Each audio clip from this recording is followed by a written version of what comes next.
and events leading up to our entry into the war. Well, what are the causes? Why are we Americans on the march? Is it because of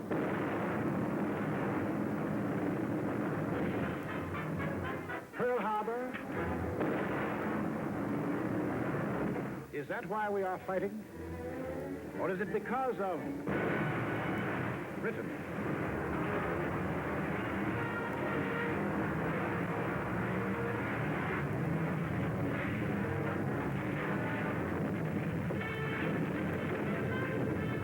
France.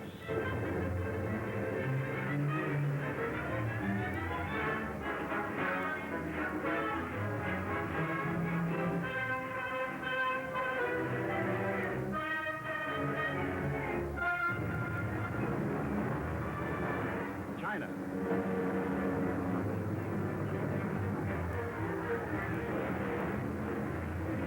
Czechoslovaquia.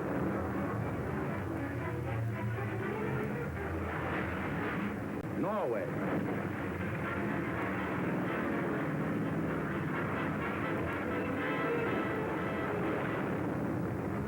Poland.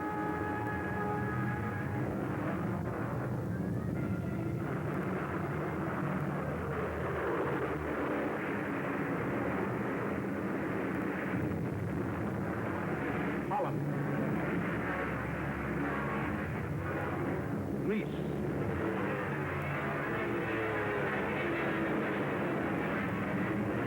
Belgium, Albania, Yugoslavia, or Russia.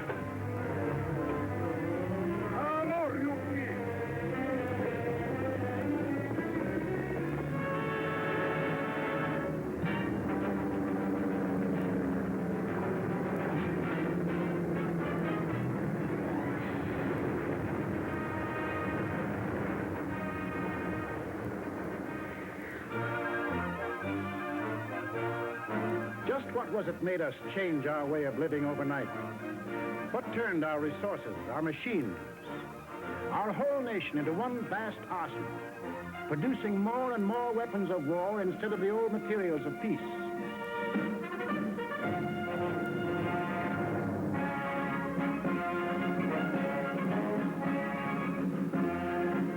What put us into uniform, ready to engage the enemy on every continent and every ocean?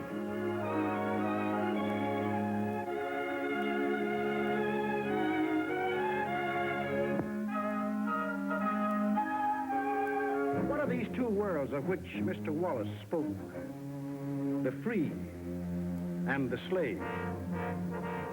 Let's take the free world first, our world. How did it become free?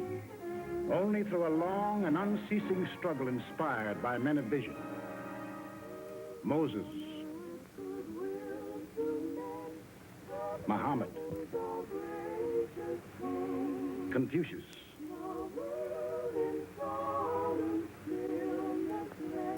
Christ. All believed that in the sight of God, all men were created equal.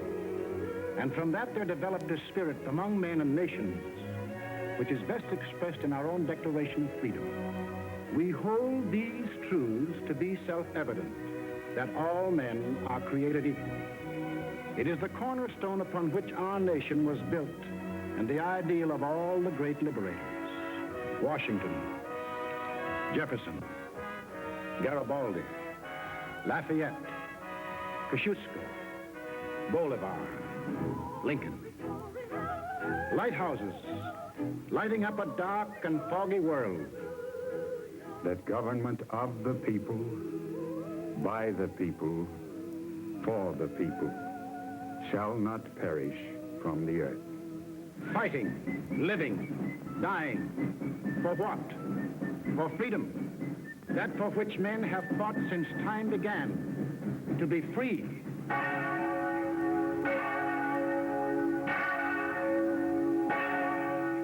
Is life so dear or peace so sweet as to be purchased at the price of chains and slavery?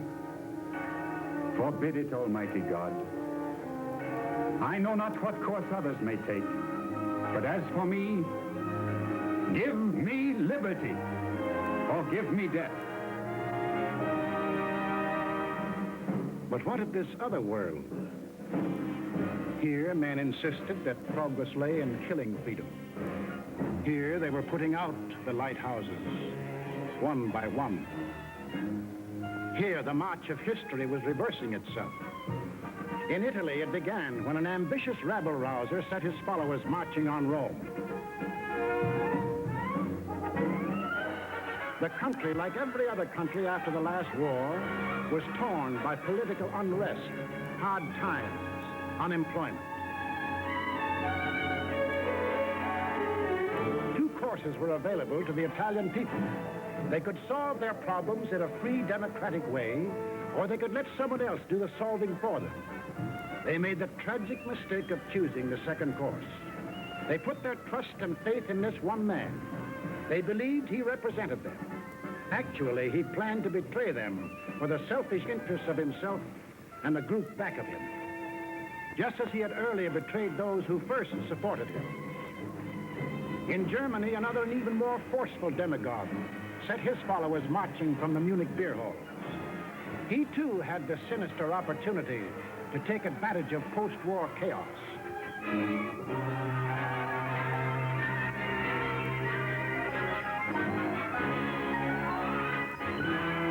But he also had certain distinctive German characteristics to play on. To start with, the Germans have an inborn national love of regimentation and harsh discipline. He could give them that.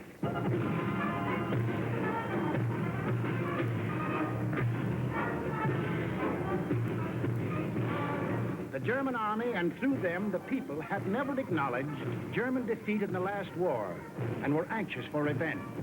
That, too, he promised them. The wealthy and powerful industrialists were fearful of losing any of their wealth and power and were ready to back anyone who would retain it for them. He promised to take care of them, too. This man cunningly played all these ends against the middle and ruthlessly set out to murder the newborn German Republic. In Japan, you'd expect things to be done a little differently. They were. Here, not one man, but a gang disguised their little schemes as the will of the emperor. And to the Japanese people, the emperor is God. Taking advantage of their fanatical worship of the god emperor, it was no great trick to take away what little freedom they had ever known. Yes, in these lands, the people surrendered their liberties and threw away their human dignity.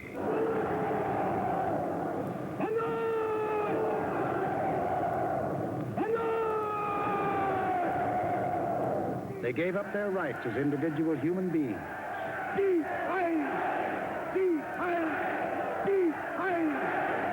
became a part of a mass, a human herd.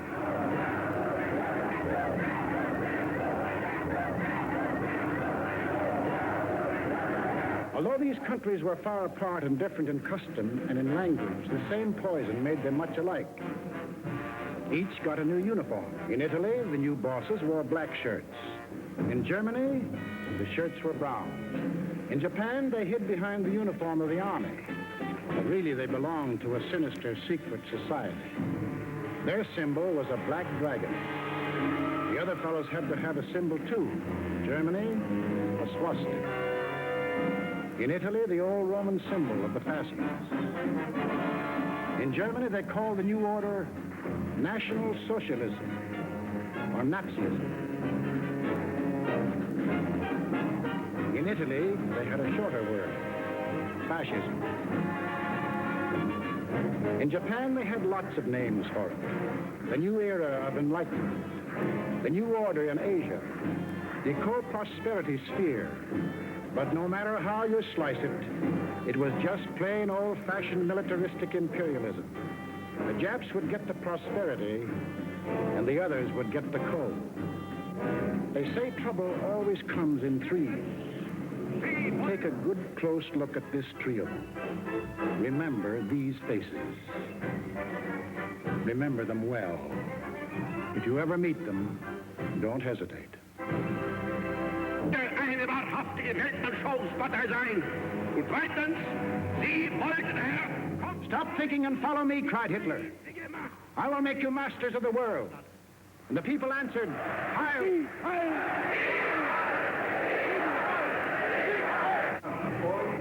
Stop thinking and believe in me, bellowed Mussolini, and I will restore the glory that was Rome. And the people answered, Duce, Duce.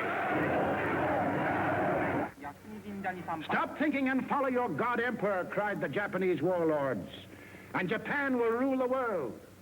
And the people answered, Banzai, Banzai. Each system was alike in that the constitutional law-making bodies gave up their power. The Reichstag in Berlin, the House of Deputies in Rome, the Diet in Tokyo. And these elected representatives became collections of stooges, rubber stamp organizations. Applauding on cue the words of the leaders. Each system did away with free speech and free assembly. Each system did away with a free press and substituted a press controlled by the party. Through their ministries of propaganda, each took complete control of the theater, the movies, the radio.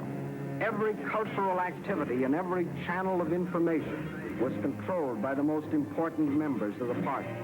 Each did away with free courts and trial by jury, and substituted courts and judges run by the party.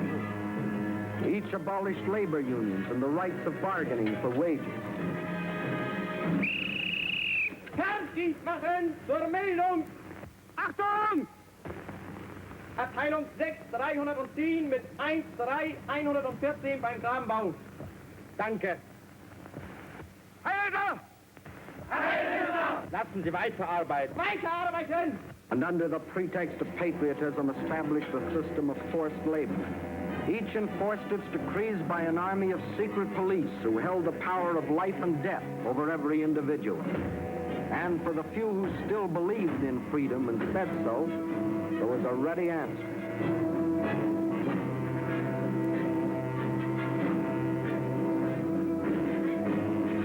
Con una mazza si può imporre silenzio ai più grandi intelletti del mondo. The greatest intellect in the world can be silenced with this. That is an exact translation of the words these black shirts cheer so lustily. Ich sage nur so viel, wenn ich das Wort Kultur höre, dann greife ich schon nach meinem Revolver. Whenever I hear anyone mention the word culture, the first thing I do is reach for my gun. Yes, they had the answer. The blackjack and the gun.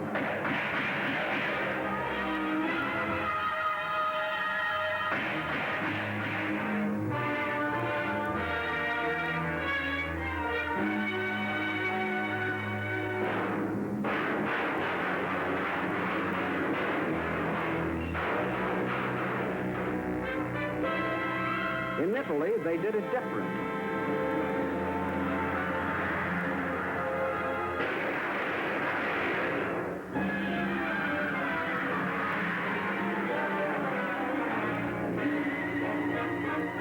While in Japan,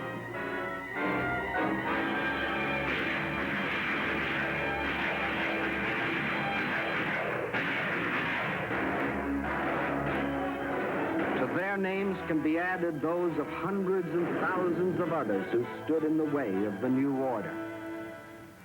Finally, there is only one obstacle left.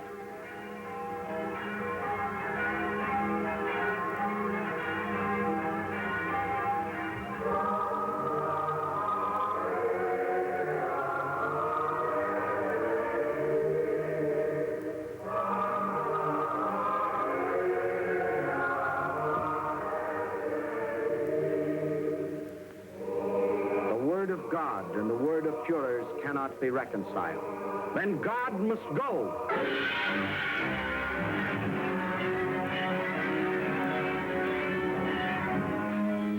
I am absolutely clear in my own mind, and I think I can speak for the Führer as well, that both the Catholic and Protestant churches must vanish from the life of our people.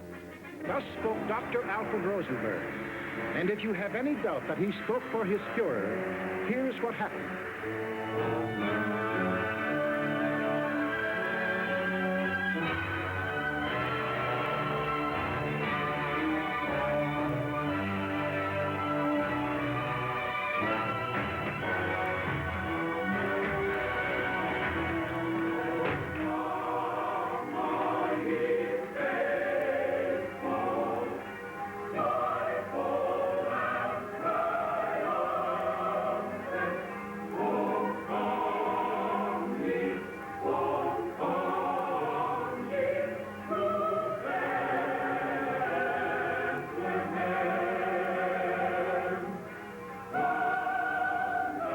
thousands of other men of God, Protestant, Catholic, Jewish, were persecuted, arrested, confined in concentration camps.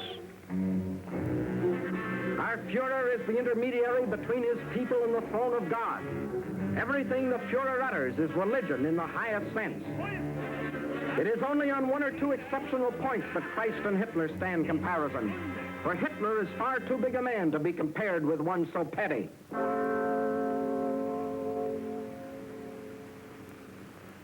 Every day in all German classrooms,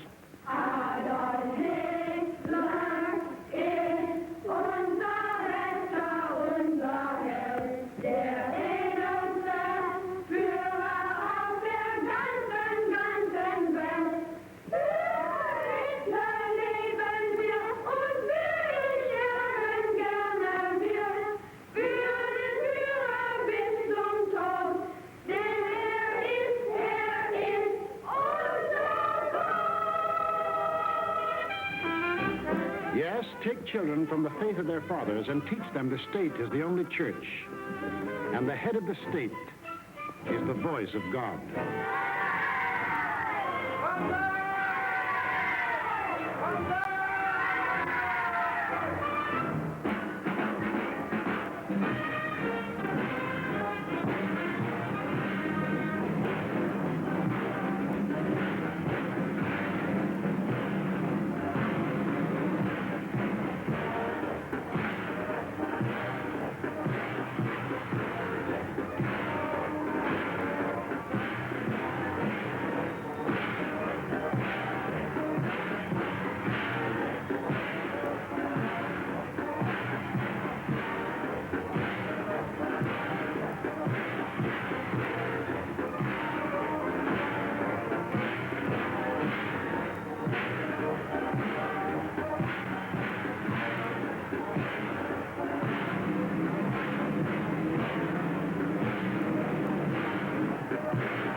way of life.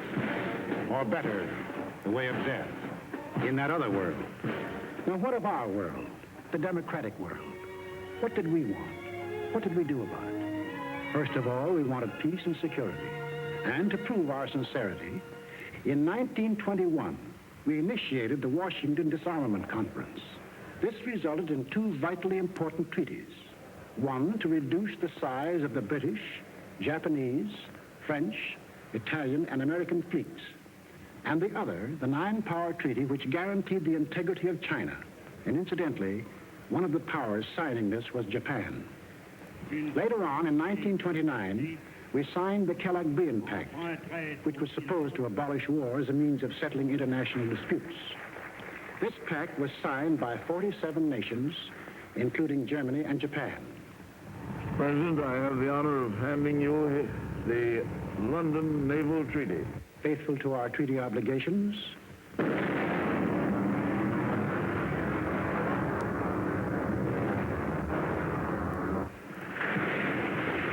we scrapped more than 60% of our naval tonnage, and our army was reduced to a standing force of 136,000 men, smaller than that maintained by the little state of Romania. We let our hopes for peace become so strong that they grew into a determination not to fight unless directly attacked. We let ourselves be influenced by those who said that we could find security through isolation. The confusion in our way of thinking is apparent in the slice of public opinion as it appeared in Pathé News in 1939.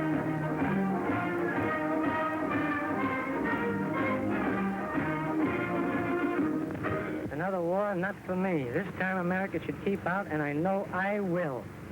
If war breaks out in Europe, I think that this country should heed the advice of its first president and avoid all foreign entanglements. I haven't the slightest idea of European affairs. In the event of war in Europe, I think we should stay out of it entirely. And all our efforts should be made to keep out of the fight. Let Europe fight her own battles. They mean nothing to us. We should mind our own business. By all means, no. Yes, right. No. No. Yes. If my country calls, yes. No. We simply did not want to understand that our individual and national problems were, and always will be, dependent upon the problems of the whole world. And we had individual and national problems to worry about, plenty of them, just as Germany, Italy, and Japan had. But we faced them in a democratic way. We passed laws to give working men a chance to improve their lot. We established an insurance program for those without jobs. We began to give old folks protection against want and hunger. We organized the CCC to provide our young men with healthy and useful employment.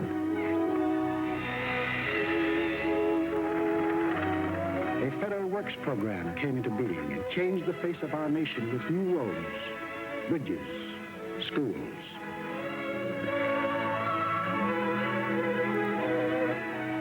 We built great new dams which brought the miracle of electricity to millions of our people.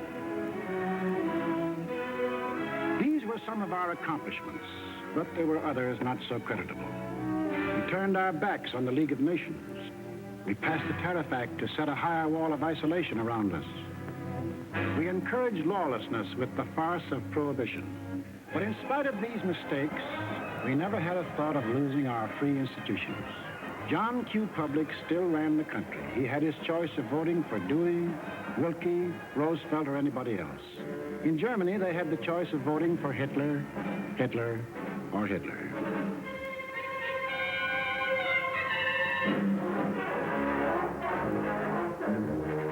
Over here, John Q. still read what he pleased. And although he heard of books being burned in other countries, he would have laughed if anyone had told him his books would ever be burned.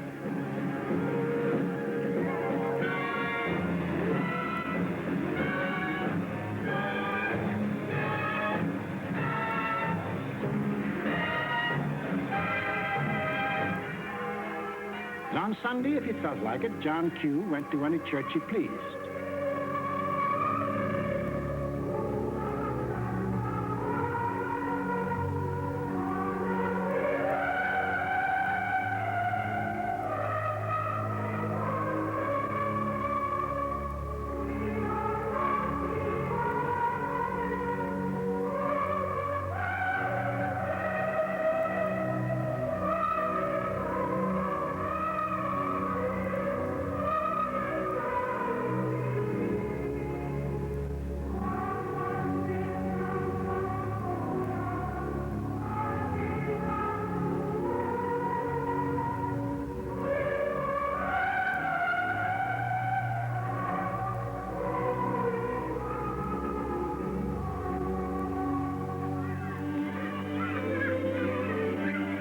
of all, he got a kick out of seeing his kids grow up.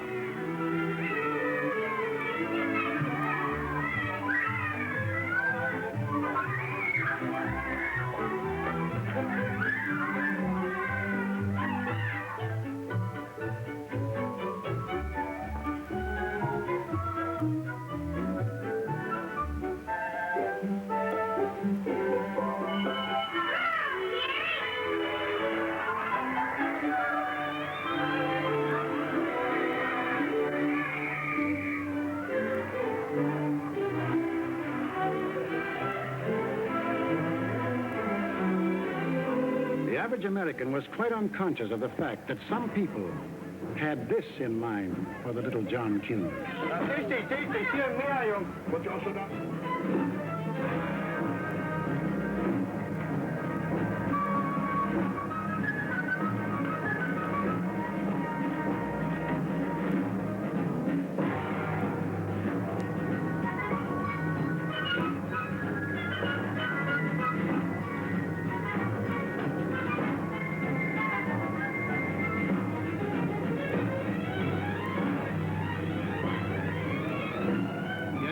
While their children were being trained to kill, John Q's kids were giving their pennies to help them have life.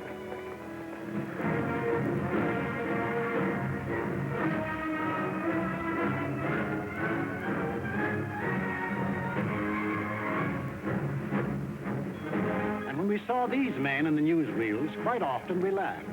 To us, they looked like characters in a musical comedy.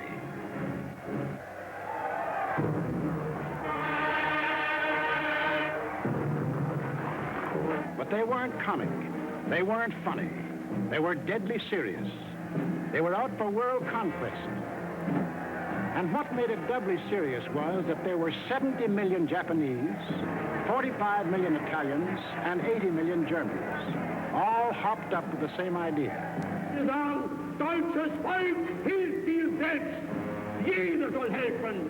Their leaders told them that they were supermen, Herrenvolk, the Nazis called it. The master race, destined to rule all other peoples on Earth.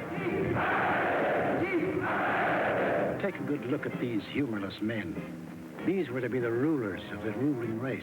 Leben, auch ihr bürgerliches Dasein ist jetzt sicher in diesem nationalsozialistischen Staat.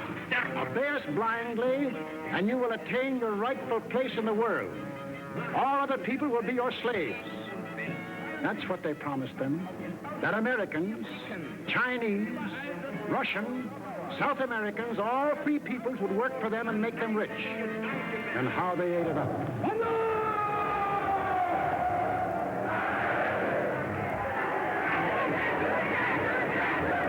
We shall restore the glory that was Rome. Today we rule Germany. Tomorrow the world. The Pacific is ours. It was inevitable that these countries should gang up on us. The little fellow is our pal, Kurosu, who smiled his way into our hearts in December 1941. Here, he and his friends are busy carving up the world in advance, staking out their claims. Take a good look at these claims. Here was the Italy that Mussolini took over in 1922. And almost his first act was to tell the Italians they were the rightful owners of Corsica, Nice, Savoia, Albania, Tunisia, Ethiopia, and a land corridor linking it with Libya. Later on, he had an even bigger dream.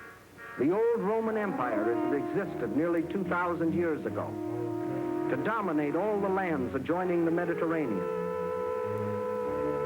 Mare Nostrum. Our sea, they called it, just as the ancient Romans did.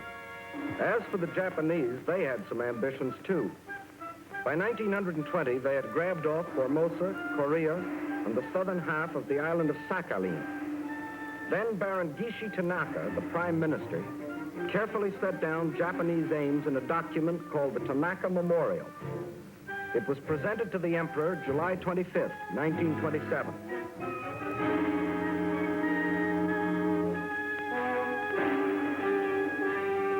Here was their dream. Manchuria for raw materials. China for manpower. Then a triumphant march through Indochina, Siam, Burma, India, the East Indies, and on through Australia and New Zealand. And in the north, all they claimed was that part of Russia east of Lake Baikal. That was to be the new order in Asia.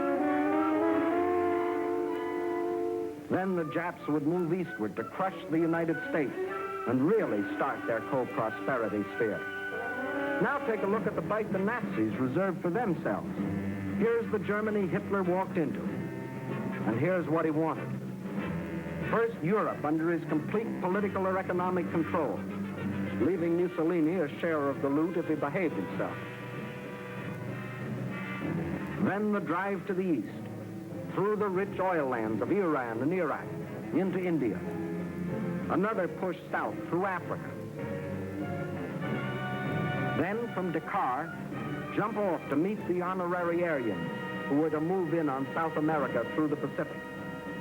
At the same time, start across from the Scandinavian countries to hook up with his buck-toothed pals coming over from Siberia to join in the conquest of the United States.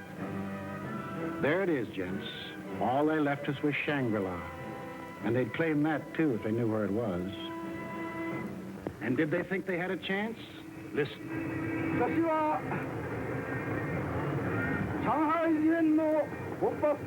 When war comes between Japan and the United States, I shall not be content merely to occupy Guam, the Philippines, Hawaii, and San Francisco. I look forward to dictating the peace to the United States in the White House at Washington. Yamamoto wrote those words on January of 1941. Yes, the conquering Jap army down Pennsylvania Avenue. That was the final goal. You will see what they did to the men and women of Nanking, Hong Kong, and Manila. Imagine the field day they'd enjoy if they'd marched through the streets of Washington. But before striking, a preliminary step was necessary. From Berlin, from Rome, from Tokyo, the campaign started. Propaganda to confuse, divide, soften up their intended victim. Put them on the defensive. Scream you're abused. Shout you're oppressed. The world's wrong. You're right. If you shriek it loud enough and often enough, they'll believe you. Above all, use their free press and their free speech to destroy them. Lebensraum, ja, Lebensraum, meine Volksgenossen. Lebensraum, they demanded. Living room. Our lands are overcrowded. But at the same time, they gave prizes to mothers who bore the most sons.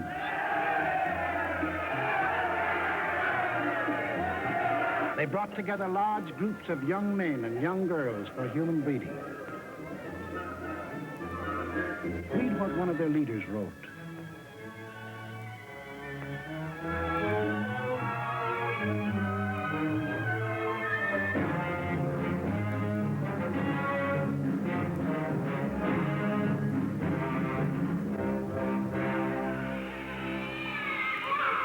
Of course, the children from this assembly line belong to the state to be scientifically trained for conquest.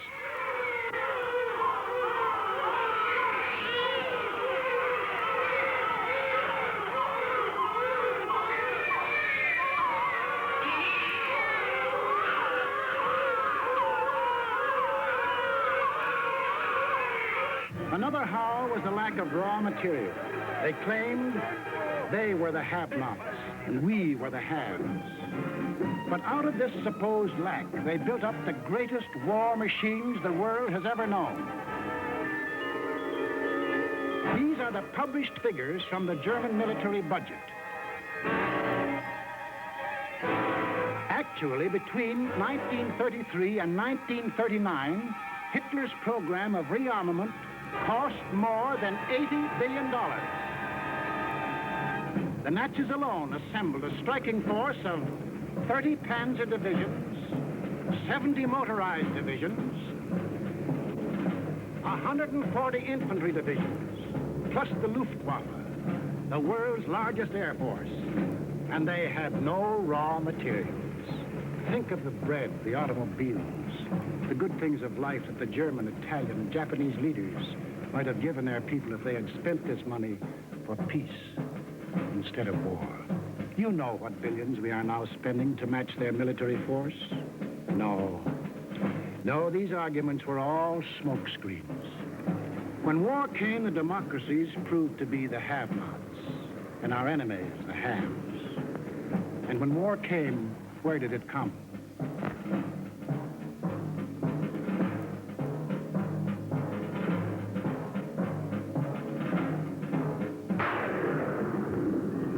Remember that date, September 18th, 1931. A date we should remember as well as December 7, 1941. For on that date, in 1931, the war we are now fighting began. The place was Manchuria, the northernmost province of China, 6,000 miles from San Francisco. Manchuria, the first objective in the Tanaka Plan. By September 18th, the Japanese, who by treaty patrolled the southern Manchurian Railway, had secretly and illegally increased their garrisons. On the Korean-Manchurian border, an entire Japanese army was assembled, conveniently equipped for a winter campaign. All they needed was an excuse. They made their own. At 10:30 that night, just after the Mukden Express had passed by, a section of track was dynamited, causing damage to one rail and two fish plates. Japan's honor had been violated.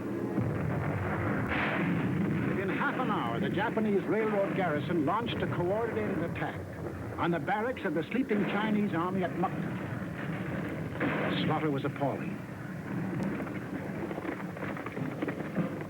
By midnight, the conveniently placed Japanese army poured across the Korean border, and the first open act of aggression, the invasion of Manchuria, was on. In 4 days, they had occupied the whole of southern Manchuria, and shortly after, the whole country. Manchuria became Manchukuo, a puppet state with an obedient stooge on the throne, Henry Puyi, a weakling whom the Japanese had prepared for the job with 7 years of women and song.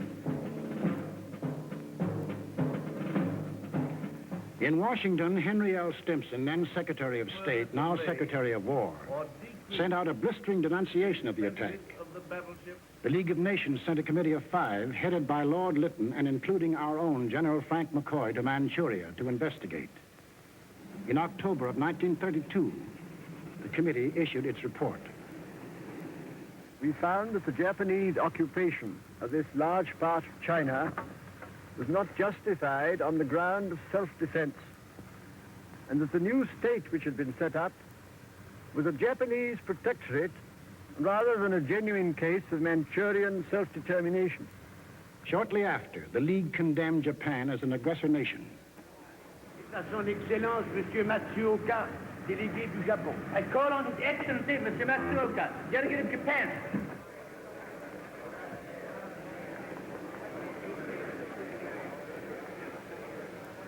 It is a matter of common knowledge that Japan's policy is fundamentally inspired by a genuine desire to guarantee peace in the Far East and to contribute to the maintenance of peace throughout the world. Japan, however, finds it impossible to accept the report adopted by the Assembly. In answer, the Japanese delegates, knowing there were no guns behind this condemnation, smiled, took up their briefcases, marched out of the League. Northern Manchuria was dead. Collective security was dead. A green light had been given the aggressors. We and the rest of the world knew that these aggressors should be stopped and punished. But we were unwilling to make the necessary sacrifices to back up that opinion. It was impossible to convince a farm boy in Iowa, or a driver of a London bus, or a waiter in a Paris cafe that he should go to war because of a mud hut in Manchuria.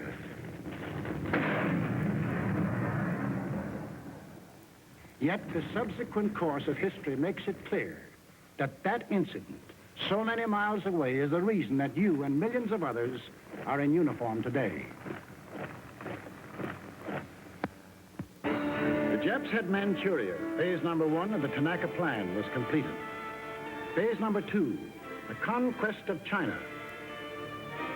In 1932, without warning, the Japs attacked the Chinese city of Shanghai.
Here they met such stubborn resistance that they had to pour more than 75,000 troops into the local battle before capturing the city.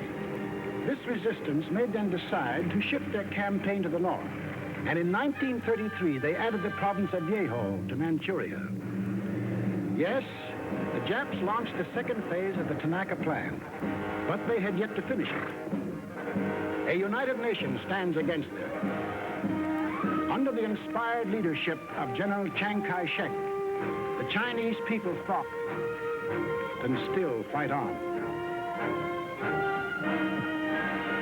Meantime, what of Japan's partners? What helpless people were they planning to bomb, slaughter, drive into slavery? Hitler was not yet ready, but Mussolini was.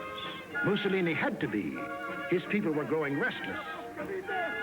Fascism hadn't produced the heaven on earth that he had promised them. So he pulled the old trick of launching a foreign war to divert attention from troubles at home. So Mussolini beat his chest like Tarzan and looked around for a worthy foe. He found one, Ethiopia. A good country for the beginning of a glorious empire. Its army had no machine guns. Its army had no tanks. Its army did have an air force.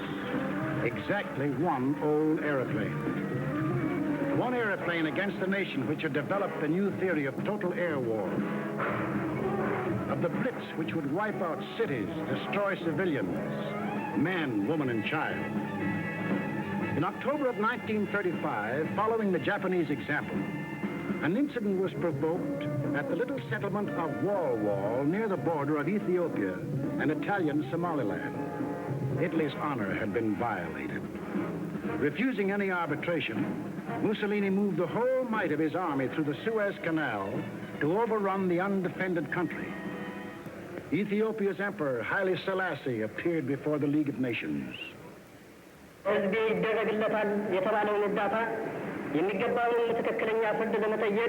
I must still fight on until my tardy allies appear, and if they never come, I say to you without bitterness, the West will perish.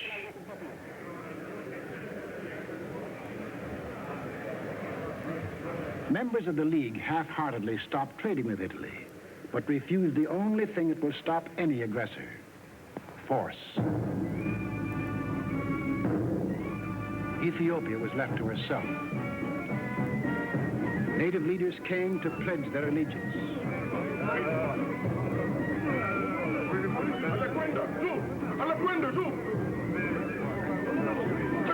picture. Wagamande, Wagamande, Wagamande, Wagamande. The people of Ethiopia, with their spears and bare hands, faced the guns and the tanks of the invaders, fighting desperately and gallantly to save their country from conquest.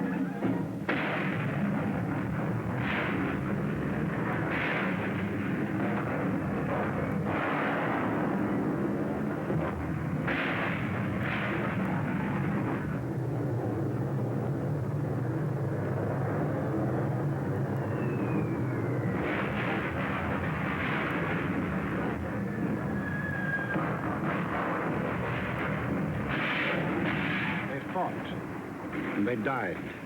But in the end, there could be but one result. Might triumphed. Italy conquered Ethiopia. Many of our elected leaders warned us of danger. Without a declaration of war and without warning or justification of any kind, civilians, including vast numbers of women and children, are being ruthlessly murdered with bombs from the air. But we were still hypnotized by the fact that two broad oceans stood between us and the rest of the world.